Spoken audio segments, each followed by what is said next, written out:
Hey there again, Pyromancers. Andrew, day 2 Dryden, recording for day 2 MTG. Today we are again playing Boros Burn in Modern. If this is the kind of content you enjoy, please do make sure to like, share, comment, but most importantly, subscribe to the channel. That way you do yourself the favor of knowing when new content gets posted. Also keep in mind, there is a Patreon page that I've set up for the channel. You don't need to make contributions to still have access to deck lists and sideboard guides. I think that this is the list I'm going to be using for a deck list and sideboard guide that I'm going to be writing this month or this weekend and posting. I posted one a couple days ago of the list I used for the last week's videos. Excuse me, but by the time this video goes up, a sideboard guide should be available for this video. Again, description below this is where you will find links to that. Yeah, make sure to check that out. So, what's different? What are we trying out? Well, I've been feeling like the deck's been a little bit clunky, so I tried to shave a couple copies of cards here and make things a bit more malleable. So we still have our 20 land mana base. One change I made from the previous week is I took out an Inspiring Vantage and added in another Wooded Foothills. I don't know. You can go. It's pretty much the same in terms of what. Well, I think they're both pretty much equivalent. But I am enjoying the fetching aspect. I got flooded a lot last week, so maybe I'm over. I'm a bit of a knee-jerk reaction, but either way, I think they're pretty much the same thing. The 1-drops. We've got our usual Goblin Guides, Lava Spikes, Bolts, and Swift Spears. That hasn't changed. To make the curve a little bit lower, and because I wasn't sure what I wanted as a 1-drop, I put in a Vexing Devil. I could have had this as a... You know what? Heck with it. I'm changing this right now. I'm changing this on the fly. I'm not sure what's better, but I'm going to put a Shard Volley in. I don't love Shard Volley as a sort of card in my opening hand. It's not really that great, but as a top deck, it's fantastic. So we're actually going to change this to a Shard Volley. It's fine. Skullcracks, I've gone down from 4 copies to 3. Again, just there's too many, in my opinion, too many 2-mana spells that's sort of making some awkward hands. It's still a very good card, and we still want access to all 4 copies, but we're only going to play with 3 in the main deck. We still want 4 copies of Eidolon, though. Very powerful card, especially against some of the new silly stuff that's coming out. These this Emry, Jeskai Ascendancy kind of decks, things like that. I only have 2 copies of Searing Blaze. It's really, really good against Burn and against small creature decks. And, I mean, there are certain times when it can be very good against, control. But generally, it's bad against control. It's not very good against Jund. It can be, right? It can be situationally good. But generally speaking, a Searing Blaze is just going to... It's going to be, situationally 3 damage to their face. And it's not going to kill, like, the Tarmogoyf that's on the board destroying you. It's also not very good against Death Shadow. There are some weaknesses, and again, it can be just a tiny bit clunky. We're not seeing... Oh, it's bad against Tron. There's a bunch of things in the metagame right now this is really bad against. It is, however, very good against Burn, which is big in the metagame right now, so I am still going to have access to 3 copies of the card, just only want 2 in the main deck right now. That may or may not be a mistake based on your metagame, or we'll see what decks I end up coming up against. Boros Charm, still want 4 copies of that. That's not... I'm not changing that at all. Helix I've gone down to 3 copies of. Again, it's great against Burn. It's great against a lot of like racing situation decks. But I think I can shave 1 copy. And again, it's 2 mana. And again, it's instant speed, so that's good. But those 2 mana cost cards are getting a little clunky in the deck, I feel like. And I'm going to now instantly contradict myself by adding this spicy number. So this card is... okay, I think. It's playable in Burn. The thing I like about Bone Crusher Giant is that it is effectively 2 spells, and you can curve into it really nicely. And some of the decks that seem to be popping up right now, this can be good against, right? So against, say, like Burn, it gives you more access to, half of a Skullcrack effect, and if you're against a Core Firewalker, this maybe the half that you care about.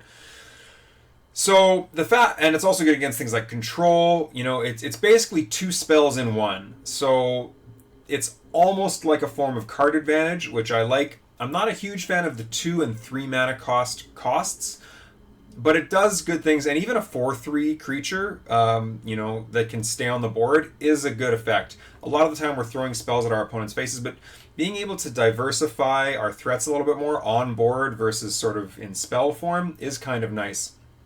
So I like the play that this card gives. It does have certain weaknesses, and it will be worse against certain matchups. So we'll see how it goes. But I think this is a playable card. It's funny how close this is to an automatic 4 of in every burn deck I'm playing. If the instant spell part of this card said deals 2 damage to any target, damage can't be prevented this turn, and players can't gain life this turn, this would be an automatic 4 of. This would be an automatic 4 of, a slightly worse Skullcrack that can turn into a 4/3 creature. Come on, that's amazing. It's actually very frustrating that Wizards almost made this an amazing addition to Burn. It might still be good enough, but it's so close to being just fantastic. So a little bit frustrating there, but I still think it's good. And then we're going to round out our curve here. Again, I am a little worried about the mana curve, so I still, even though it's a little bit slow, want Rift Bolts and Skewer the Critics, things that I can cast for 1 mana. Or 3, actually, I guess is sort of how it works. In the sideboard, tons of artifacts running around. There's those Emery cards, there's Urza, there's Tron, there's... I know I'm forgetting about at least one other thing. Whatever. There's artifacts all over the place right now. So we absolutely want at least 4... Well, I want at least 4 copies of artifact destruction spells. I think Smash the Smithereens is probably a better card than Shattering Spree, but the fact that Shattering Spree is able to cost 1 and... you know, against the decks that we want to face, or that we want to use these for, it can sometimes be more useful. And it also gets through things like Chalice of the Void because of the replicate ability. So I do like having 1 of these right now. But if you had like 4 and 2 or you know, any sort of combination, you want to go up to 5 copies of these sort of effects, that'd be fine. Rest in peace. Graveyards are still around. Jund is still around. I still want copies of Rest in Peace. Path to Exile, big creatures are still around. Tarmogoyfs, Thought-Knot Seers, Reality Smashers, Death Shadows, Gurmag Anglers. These things all still exist. We still want this card. Still want the Skullcrack, like I mentioned. Searing Blaze is also very good situationally. Leyline of Combustion is primarily a Jund and Burn card, but I actually could bring it in against Scapeshift as well. That would be very good. Deflecting Palm, Infect, Boggles, Death Shadow, a lot of decks like that that are going to try to deal big damage to you.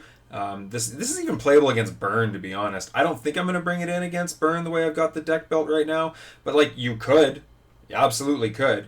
And then last but not least, another Lightning Helix. Like I said, Burn's still a big deck, and if we just want, like, I bring this in against Tron, like, maybe I wouldn't have to double check. Anyway, I haven't made a deck or a sideboard guide for this yet, but this is still an extremely playable spell.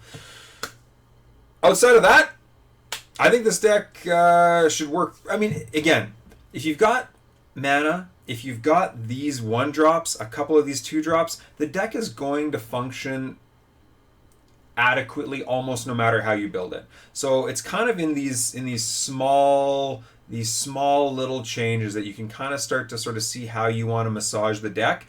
The general framework of this deck hasn't really changed. So even if the metagame is a little bit hostile to you, which it seems like it might be moving towards. I played against a deck this week that was running main deck Core Firewalkers, some other card I can't remember the name of because I've never seen it before. It had Shadow. It's like I think it got reprinted in 7th or 8th edition or something like that, but it came with like Tempest or something. It's like a 2/1 with protection from red. Like it's just, you know, like all these things are just all over the place right now. So you got to come prepared, right? But anyway, the point is, this deck will still operate very fine, even if you just go with, what you'd call maybe a stock build instead of trying out, weird stuff like Bone Crusher Giant, or last week I had Hushbringers in the sideboard, things like that. So that's the deck tech for this week. Hopefully you enjoyed it. Hopefully you stick around. Make sure you subscribe to the channel. Like I said, do yourself a favor. But this has been Andrew, Day 2 Dryden, and I will see you in round 1. All right, here we go. I love this hand. We got a turn. We're on the play, which is nice. Feels like normally we start off the leagues in like the 0-2, 0-3 bracket, and on the draw all the time. So great opening hand. We get to curve right out. We have a turn 1 creature. Super happy. Keep. I'm gonna start with the Inspiring Vantage because I don't know what we're playing against, and our life total might be relevant. Also, we do still have 2 copies. Opponent is mulliganing to 5. Wow. We do still have copies of Searing Blaze, even if there's only 2 in the main deck. So I'm going to avoid the Scalding Tarn just yet. Yeah, let's see what we're up against. Let's see what we got going on here. Maybe we'll get lucky like last week where we just had an opponent concede on turn 1. Utopia Sprawl. Okay. All right, that's a thing. So we got good answers to that.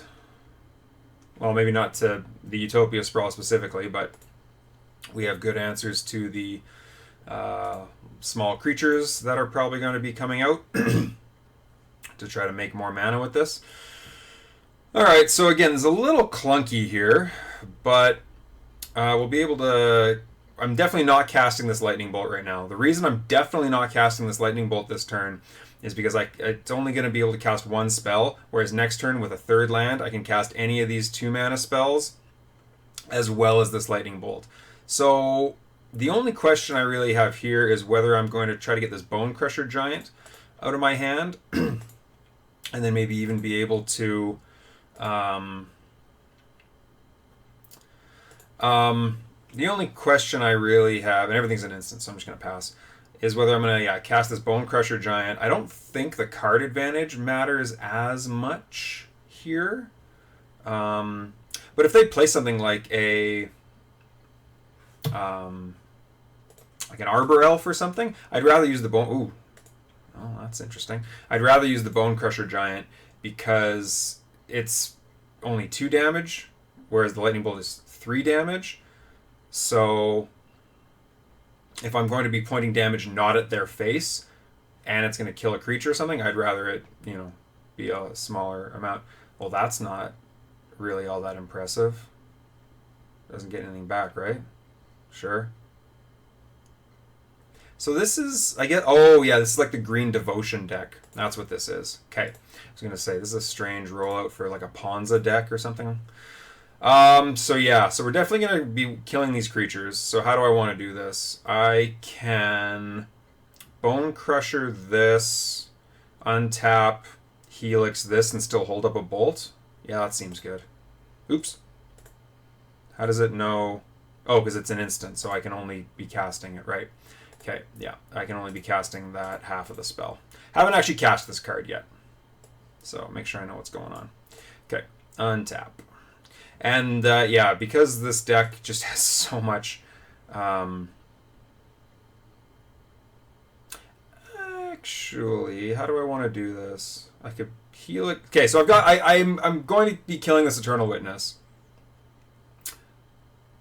I guess the better option actually is to just bolt it, and then I have the option to Boros Charm it if... Boros Charm them, or Helix them if I'd rather. Yeah, that makes more sense. Still leaving my options as open as possible. Craterhoof! Oh. Yeah, that's a big boy there. All right. And then again, it's nice that we drew the Lava Spike because again, it lets us use all of our mana every turn as smoothly as possible, right? We had that 1 mana spell with the Bolt this turn. Then we'll get to use the 2 mana spell, and then we can untap and again just spend like all of our mana every turn. So it's nice. They have access to 4 mana here. Ooh, okay. I have access to even more mana now. How much does that tap for? Oh, that's not nothing. I think I might have to kill that Garruk right now with a Boros Charm. There's a good chance I might have to do that. I now no longer have to use a Boros charm.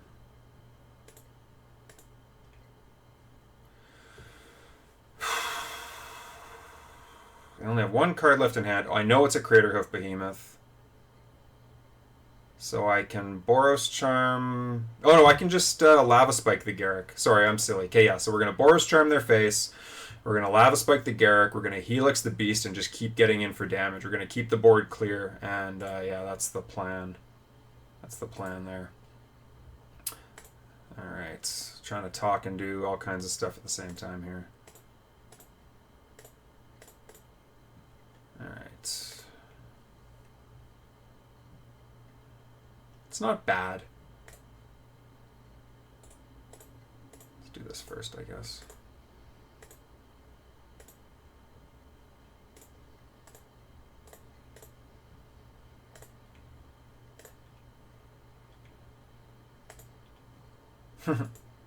Actually, that can get them a fair amount of mana if they use this to make mana. Or no, this only taps for 2. I mean, not that that's nothing, but I'm gonna want to get this out of my hand because as much as I can't really hold up anything. I don't have any mana untapped, so I'm not really bluffing anything. And on top of that, yeah, this devotion deck is okay. And on top of that, I might want to crack this Sunbaked Canyon.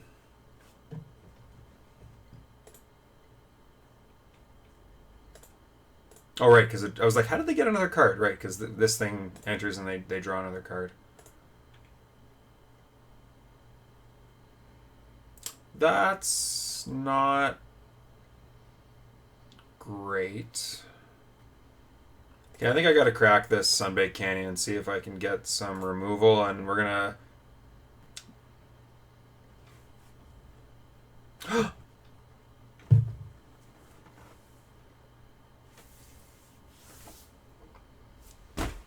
I was trying to use the button to see what this... to remind myself what this did, and I hit the pass priority button a whole bunch of times because I was holding it down. That's great. That's great stuff. So how does this work now? So now I basically have to figure out if holding up this Boros Charm or putting a Swift Spear out to chump block is better. Okay, so make sure I'm pushing the right button this time. So Craterhoof Behemoth is going to be 8, 9, 10, 11. So 17. There's going to be 17 trampling damage coming at me.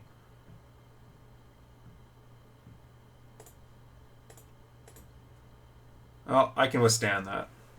I can live through 17 trample damage. So it would have been better to play the Swift Spear and attack in had I not just passed the turn like a doofus. But hey, what are you going to do?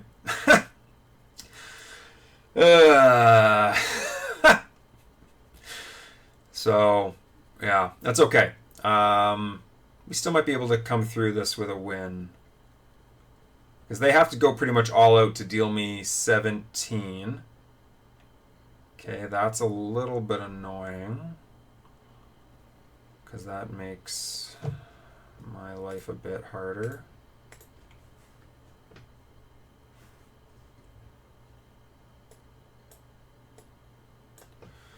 Yeah, that's really frustrating. They would have had to... Well, I guess I don't know if they would have had to block, but even if they hadn't, they would have...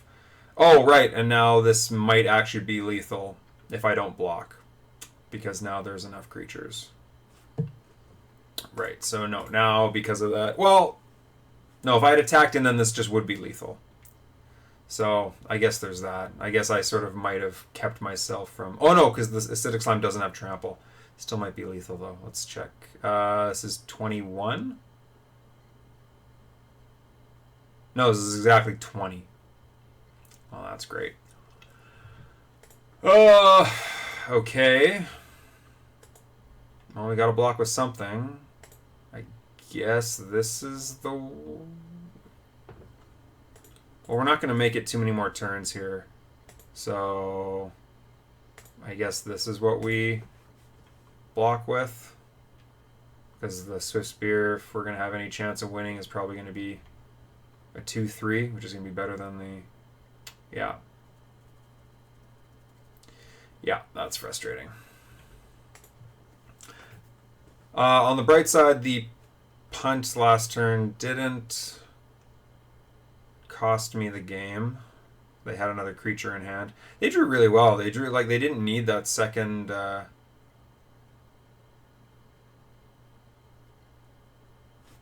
alright, okay. Come on, turn them sideways. There we go. Alright, okay, great. Alright, well, that's not how I wanted to start off, especially on the draw with a great opening hand. What are you going to do? Okay, so... Helix... Blaze, pretty much a mono green deck. Yeah, Skull Cracks will probably be necessary. Probably a path or two is my guess. Probably not Leyline. Maybe Palm. Yeah, okay. Maybe a Deflecting Palm. When you can get a the card that we just saw. Come on, Andrew. Behemoth. Craterhoof Behemoth. When you get a Craterhoof Behemoth going back at its controller for 9 damage, that's pretty good stuff. They kind of ramp out pretty fast. On the play, I might be willing to keep Eidolon. On the draw, I might be willing to take it out. This Bone Crusher Giant's not bad, even just as removal. I don't think Shard Volley's great. I mean, like, we've kind of already got a ton of removal in here. I don't love Shard Volley. I won't lie. It's not my favorite card. I can take out a Boros Charm. We had 2 in our hand, and they weren't even super amazing.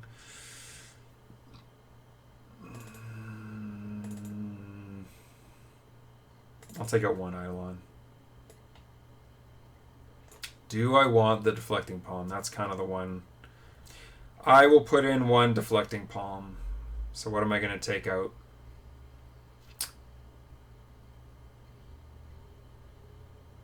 So I go to Helix. Okay. Something like that.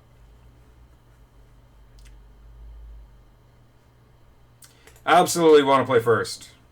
Ugh, come on.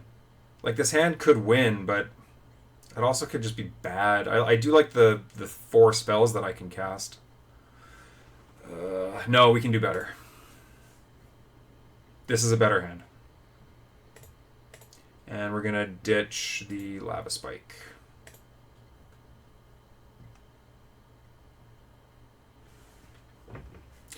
Swift Spear into Eidolon. That is, and can even answer like a turn 1 creature if we really, really have to. Yeah, that's pretty good. You know what, I'm probably going to have to fetch out a Sacred Foundry anyway, so I might as well do it next turn. But we'll see. Alright. Forest into Arbor Elf. That's fine. Oh, that's really good too. Alright, so do we just bolt the bird here? Yeah, we kind of got to bolt the bird. On the bright side, it means we still have a really good way to use our mana. Oh, no, we don't. We have to use all of our mana to kill this thing. That's frustrating.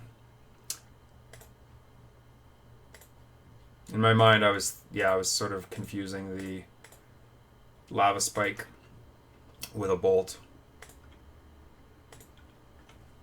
That first hand, first 7-card hand still would have been good. Suspend a Riftbolt turn 1. Maybe they don't play that. We still just hold up... or no, because then we're sort of not forced, but highly incentivized. See, and this is frustrating now because the Eidolon actually would have been really good. Get them for a couple mana here. Oh, nice! I meant a couple triggers. Don't have any way to use the triggers. How do we want to do this? So a Nykthos would only make 2 mana. So yeah, we're just gonna drop this and pass the turn. I maybe could have bluffed an attack, but if they call me, I don't think it's crazy for them to block. I don't even know how much of a calling of the bluff it actually is. You know, it might even just be smart just to try to absorb some damage here, right? So, and that is what they do. Okay, see, so yeah, now this got a little bit worse. Yeah, okay, so...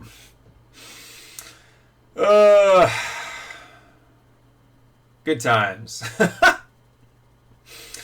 Okay, so now we need to draw like a palm. No, okay, I would say palm with a...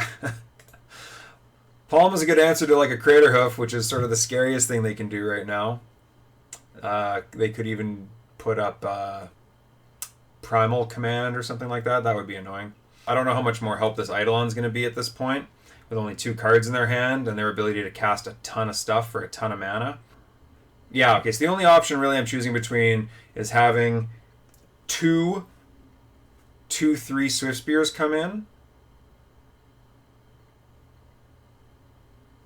or the ability to make a Swift Spear a 3/4.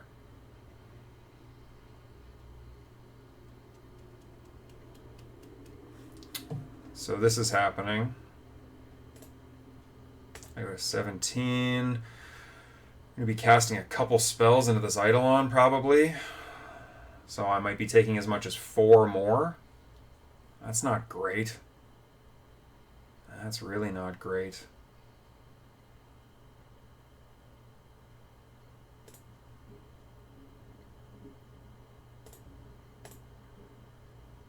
Yeah, alright.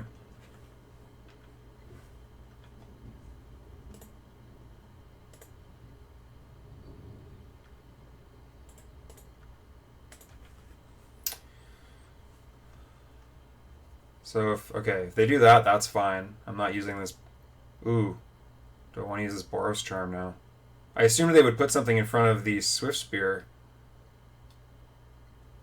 Okay, so Boros Charm puts them to what, 11, and then 8, and I go to 13. I just die to a Crater Hoof.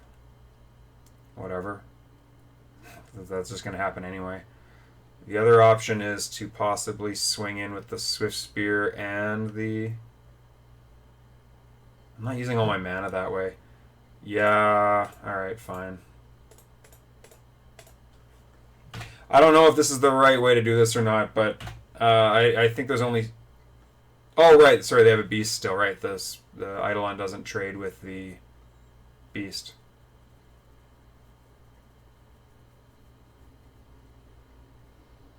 This is a tough... Oh, great.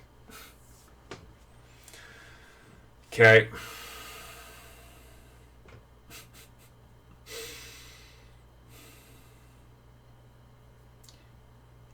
Okay. Sure.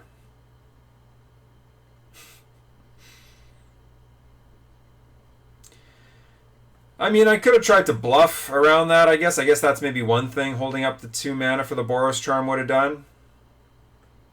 Maybe they would have been less... They just go Scavenging Ooze? Okay. That's not the scariest thing I could think of. I won't lie, though, gaining 7 life is pretty frustrating. Man, this deck is... This is a good deck. So Scavenging Ooze comes in. There are 2 creatures in the graveyard.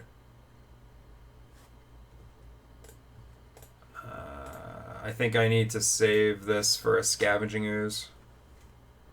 Hopefully they tap poorly.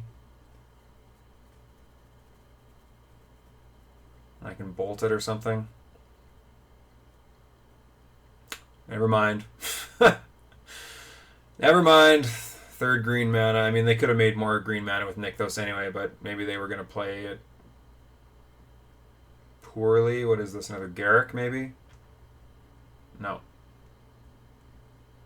Yeah, there we go. Make things big. Yeah. Alright, well, that was... I feel... I don't know for sure where my mistakes might have been in this game, but I feel like I'm going to rewatch this game and be like, ugh, Andrew, you fool. So we'll see how that goes. If they just attack him with that, that's fine. I would totally double block these. Can't do anything about that. So if that's the best they've got, then that's not too terrible. I mean, we're in a bad spot here, but we're not. I wasn't sure to actually get to untap. That's not bad either. That's not the worst either. If that's the most they can do with all this mana. I don't know how we end up, like, I don't know if we just have to, like, top deck bolts every turn to empty the board while they draw badly. Oh, right. Plus, they've also got this Kessig Wolf Run. Oh, great. Maybe that's it. I think maybe holding up this 2 mana is keeping them around a deflecting palm. Maybe that's it. Well, that's not good. That makes blocks almost impossible. Almost everything's lethal. Okay. That's not good.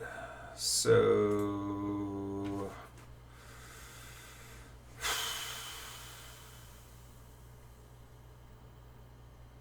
So any 2 creatures are lethal. Right? Any 2 creatures are lethal. Yeah. Alright, another rough start to a league, unfortunately. I will also point out that, again, it is these non-basic lands that are causing me trouble. So I'm starting to think that even just if Blood Moons are too ambitious, like putting I always think Molten Rains aren't good enough because they cost 3 mana. Maybe Molten Rains are good enough. That was turn 7, right? Hitting that Nykthos at any point would have been great. I'm starting to think that I need to start putting Molten Rains in the sideboard. They'd be good against Control. They'd be good against Jund. They'd be good against a lot of things. So if you check the deck list and sideboard guide that will hopefully be up by the time this video airs, I would not be surprised to see Molten Rains in it. Again, I'm going to watch this video again, and hopefully I can identify maybe a problem I made. If not, I don't know. I don't know if there's too much else that could have been done in that game.